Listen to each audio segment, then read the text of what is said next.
Hi, welcome back to my channel. Please like and subscribe to be notified when new unboxing videos are out.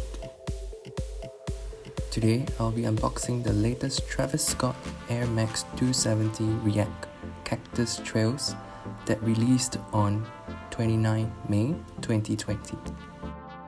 With his Air Max 270, extra striping has been added to its body and the dominant swoosh usually found on its midfoot has been removed.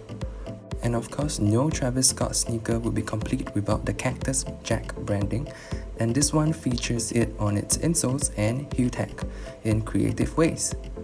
Cactus Jack takes shape on its heel tab in the form of a cross, while his signature smiley face decal has a swoosh or its mouth. This Air Max 270 consists of a mesh upper with tumbled leather and suede overlays, a gold midsole, green tongue with attached lace locks, and Cactus Jack branding on the heel tabs completes the design.